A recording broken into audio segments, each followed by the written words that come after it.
Good morning, Florida lacrosse fans. Wednesday morning, hump day. This is Lee Roggenberg, Florida Lacrosse News, saying good morning. Before we get to the girls 2A bracket preview, let's quickly get the college news out of the way. Yesterday, we had St. Leo with the 13-9 win over Palm Beach Atlantic on the men's side. American Heritage Plantation grad Ryan Marek had the hat trick for St. Leo yesterday. Tyler Reams with 1 goal and 3 assists for them. Austin Evans with 4 goals for Palm Beach Atlantic in the loss. Yesterday, we got news that Tampa goalie Bridget Sutter, who was the Sunshine State Conference Defensive Player of the Week, was also named the IWLCA National Defensive Player of the Week. That's a great accomplishment, Bridget. Congratulations. The IWLCA is the governing body, basically, for coaches associations on the women's side. The NAIA news, Weber Chase Jackson was named the Freshman of the Year, the Appalachian Athletic Conference. Congrats, Chase, for that award. Now, we do have a bit of a change on Friday night on the boys' side. The St. Andrews Pinecrest game has been moved from Pinecrest to Calvary Christian, which is just basically a couple of miles in the other direction on Cypress Creek Road. It's been moved because Pinecrest is not allowing any fans into the stands. And the game is going to start at 7:30 instead of 7. Those who are familiar with the field know that the sun can be an issue. It's an east-west field. There's nothing behind the west goal that blocks the sun. So they're going to start at 7:30 to minimize any sort of issue with looking into the sun. So again, St. Andrews Pinecrest on the boys' side, Friday night, now at Calvary Christian, also on Cypress Creek Road, and starts at 7:30 instead of 7 o'clock in case you're getting out to it. Okay. Those of you who saw my tweets about my disappointment at the size of the viewership of yesterday's video on the girls, I have to be honest. We do need to show that the interest is there on the girls' side. If you want this coverage, you've got to show the appreciation by watching it. These are available forever on replay. We're on YouTube. It's not the Twitter Periscope platform anymore. So please check in. Always take a look. Even if you don't watch the whole thing, that's fine. Please subscribe to the channel. 1,000 subscribers is the first level that allows us to do more things, which will allow us to bring some revenue in, which would also support the ability to bring more content. So, please subscribe to the channel. Please ask others to subscribe. Even if they don't watch more than 1 or 2 videos a year, hit the subscribe button anyhow so that you know when things are going up. And if you like the content, hit the like button. That Google does monitor that. And also, if you don't like what you see, hit the unlike button. And feel free to comment. Just keep it clean. No reason to touch on Google's sensitivities of how they oversee YouTube in the comments section. Okay, so we're ready for girls 2A bracket preview.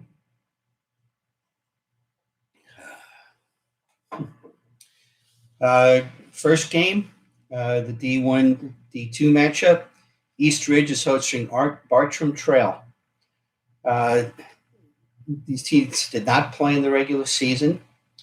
It's a very interesting matchup because you have, on the one hand, Bartram, the established program with a lot of tough opponents during the year, against a high-scoring East Ridge team that is relatively young. When you look at the common opponents, Oviedo, East Ridge beat them 11-6. Bartram Trail shut them out 17-0. And Buchholz, East Ridge 22-12. Bartram Trail 20-2. So when it comes to that comparison, Bartram Trail holds the edge in that. When you look at the max preps rankings, you have Bartram Trail at number 3 in 2A. Their schedule is rated as being tough. And East Ridge is at number 9 with a moderate schedule based on their numbers. Now, for Bartram Trail, their losses were 19-10 to American Heritage Delray and 14-13 in overtime to Ponte Vedra, a game that I was at, 20-9 to Lake Highland Prep. Those are basically the three of the top 5 or 6 teams in the state, and that's who Bartram Trail lost to. They have quality wins over Episcopal, Haggerty, and Bishop Moore. They're led by freshman Ryan Frechette, 113 goals, 45 assists, 137 draw controls, and 38 ground balls. That's a season.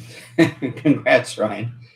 Also led by junior Izzy DeFato, 43 goals, 52 draw controls, 17 ground balls. That was in 14 games. Junior Marina Dean, 53 goals, 53 draw controls, 26 ground balls. Senior Margaret Dethloff leads the stats in the defensive side. Also junior Maggie Bennett, 55 goals, 35 assists. Freshman Maddie Stevens in the cage with a 41% save percentage.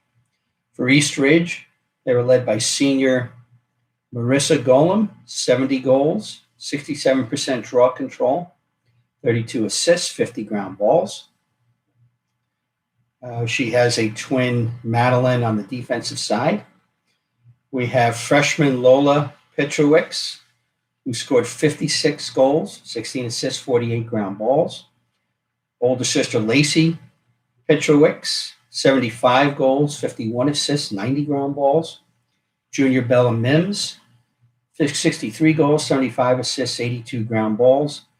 You have juniors Chiara Smith and freshman Abby Nesmith splitting in the cage with Chiara playing more. They combined for about a 40% save percentage.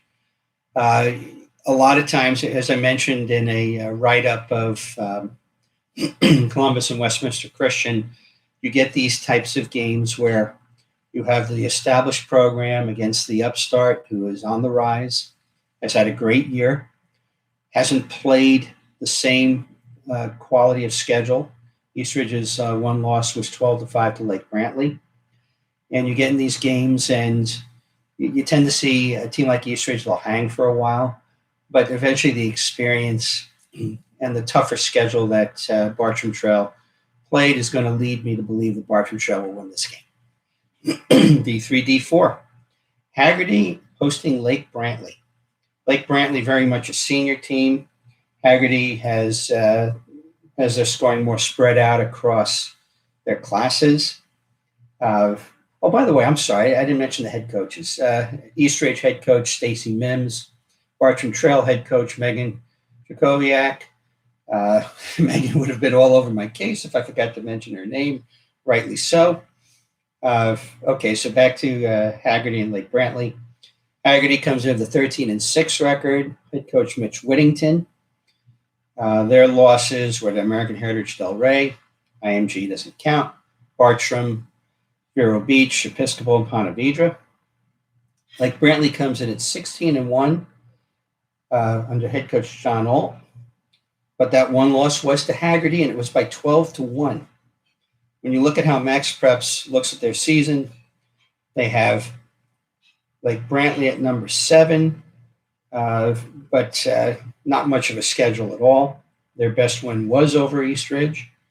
And they have Haggerty at number 6, and Haggerty had a much tougher schedule. And again, those things tend to show out. Matter of fact, the Lake Haggerty schedule according to Max Preps actually ranks as the toughest schedule played in Class 2A this year amongst at least the top 25 teams, and I suspect in the state.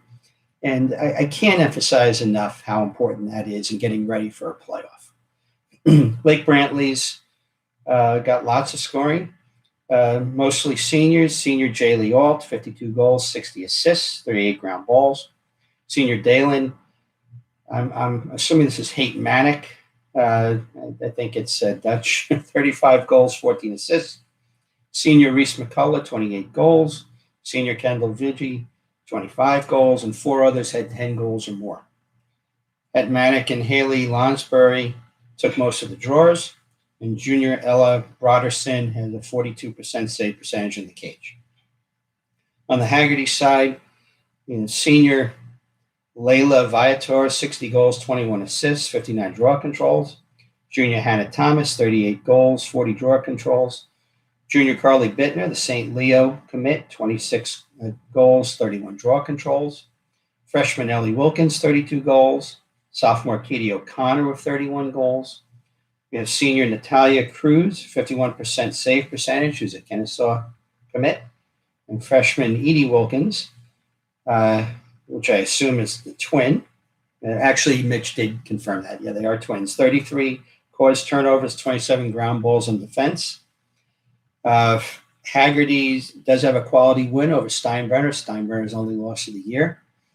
And I suspect it won't be 12-1, but I do expect that the tougher schedule has prepared Haggerty, and they'll be going on, in all likelihood, to win this game. D5, D6.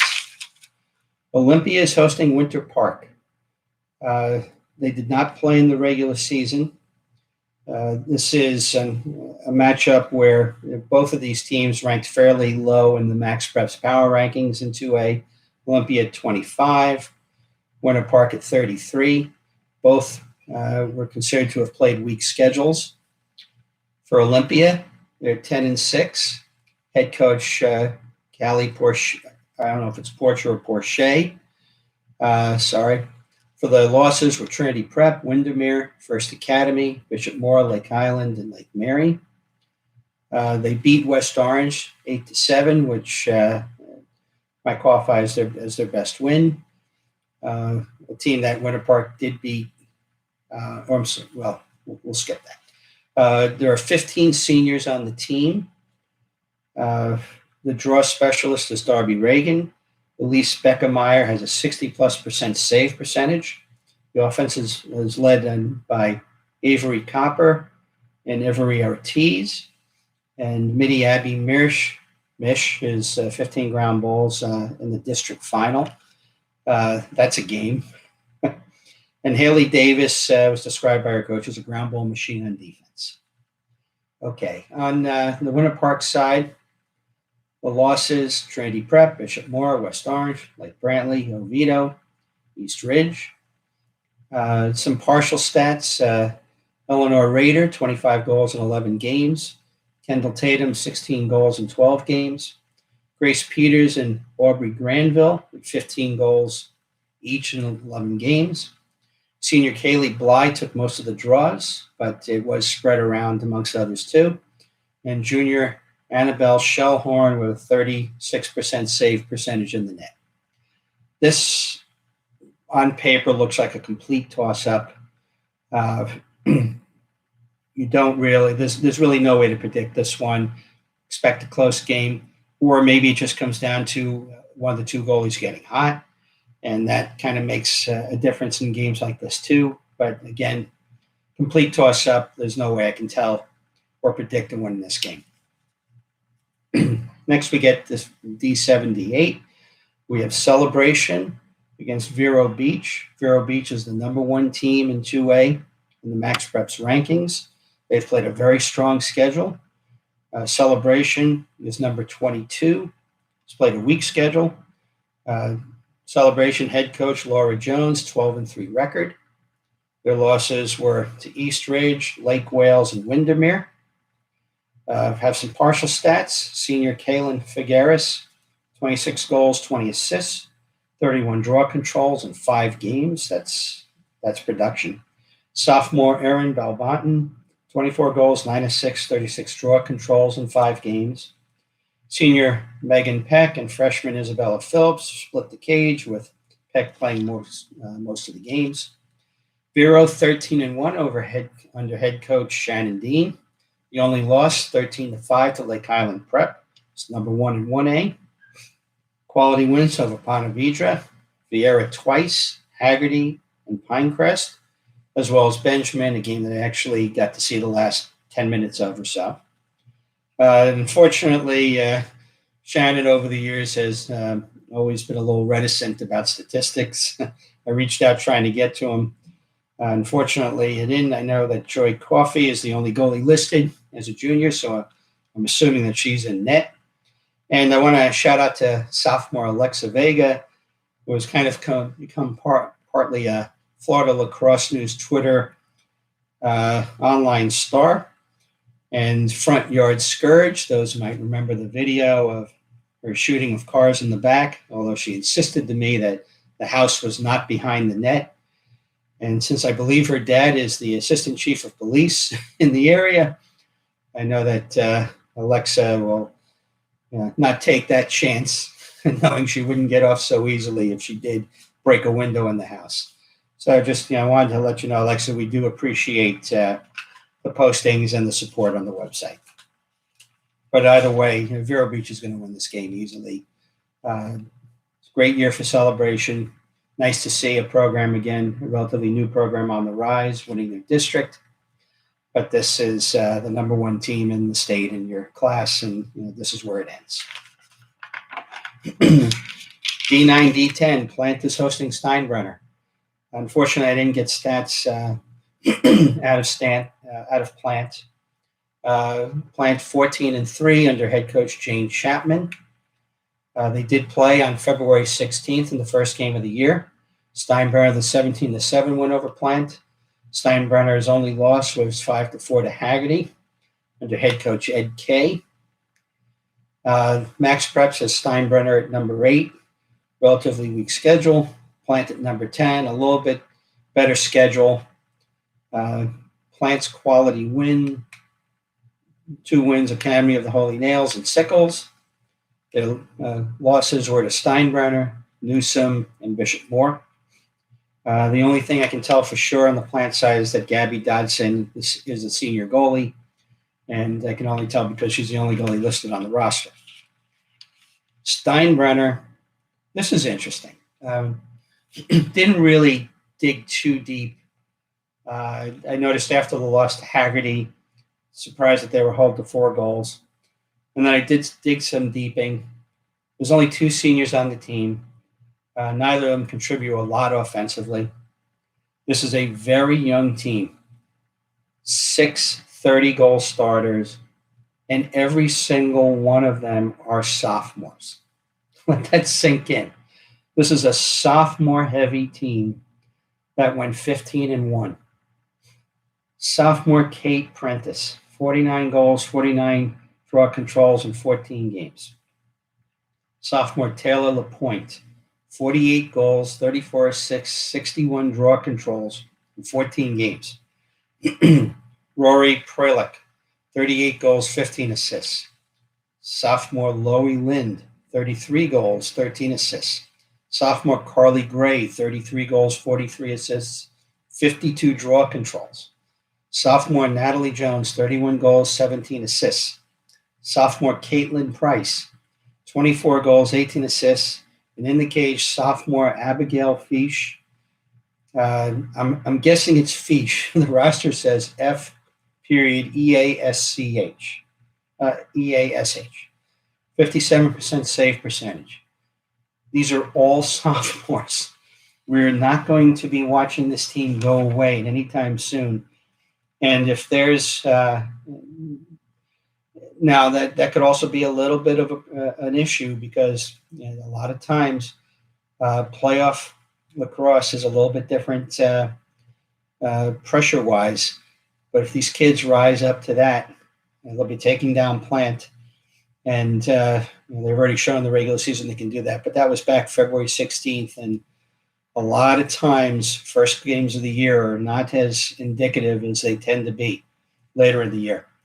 But this is a team we're going to be watching quite a lot, I suspect, for quite a while now. And so, we'll see how this game plays out. Certainly makes Steinbrenner the favorite.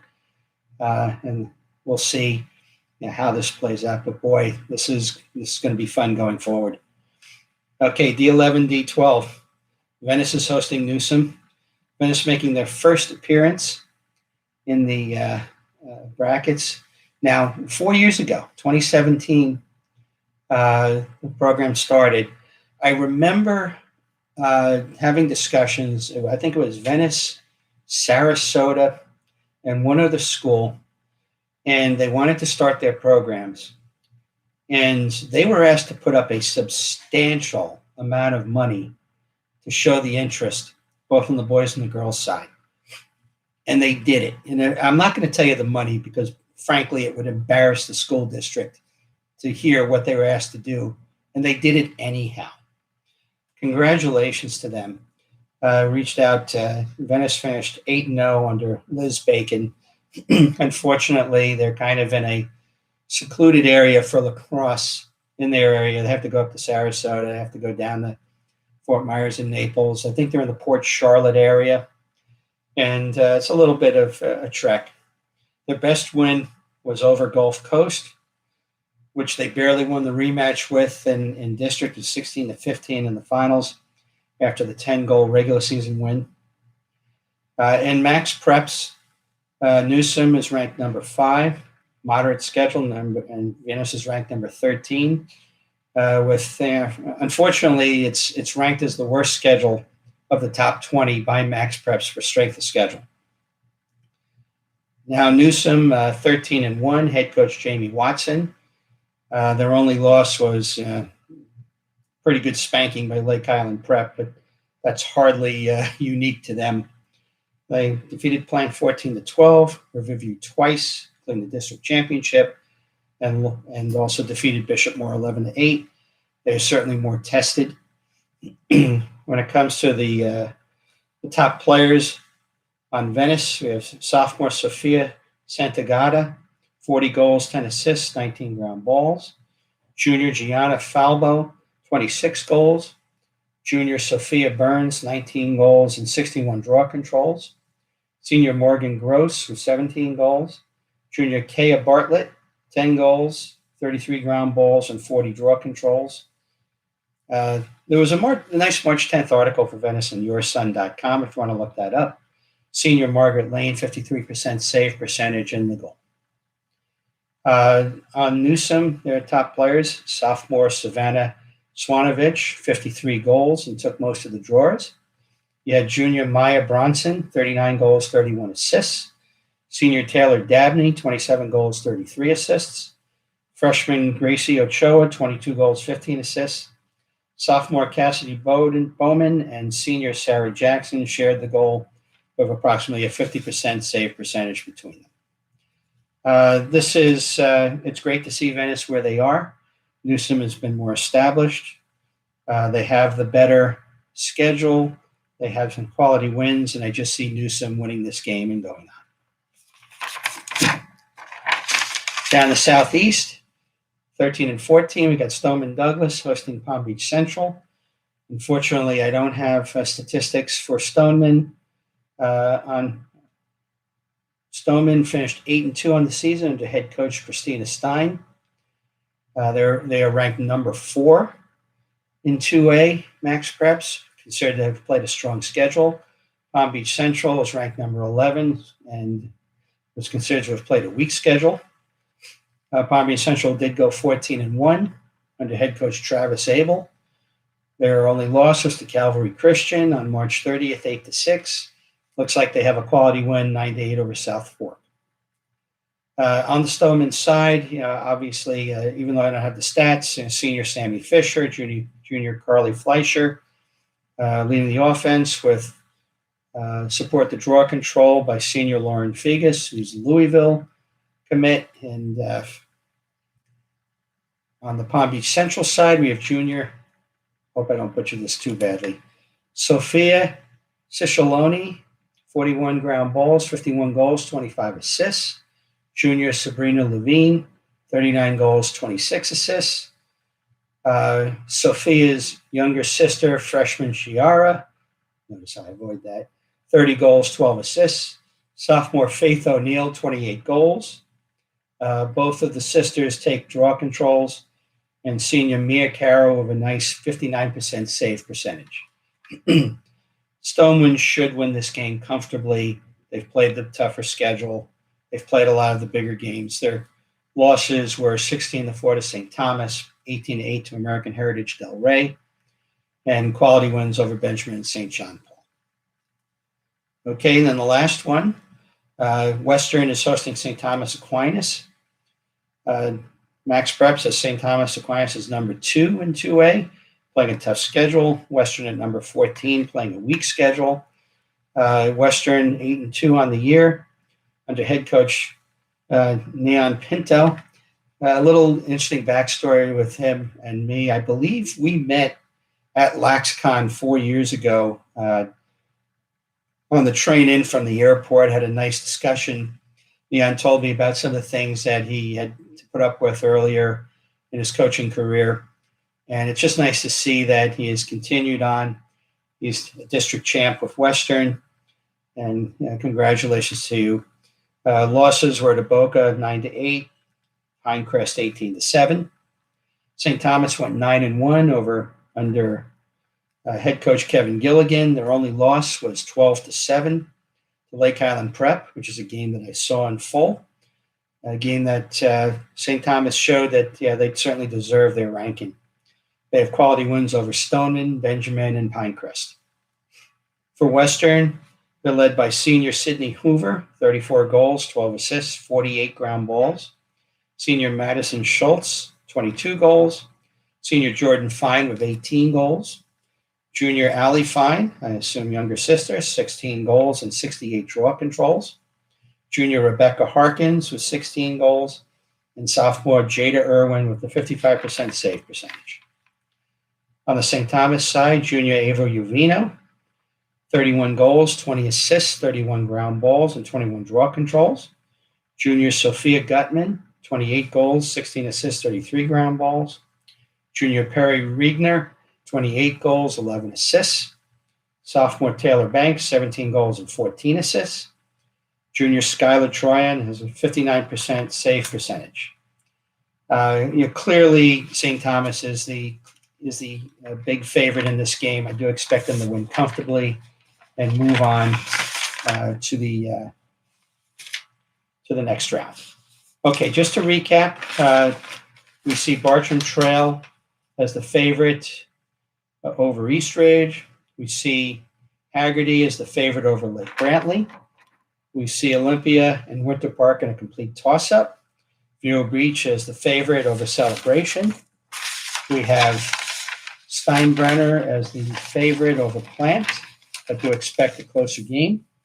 We have Newsom as the favorite over Venice. We have Stoneman as the heavy favorite over Palm Beach Central, and the same thing with St. Thomas over Western. So we look forward, obviously, to these games. Hope you enjoyed these deep dives.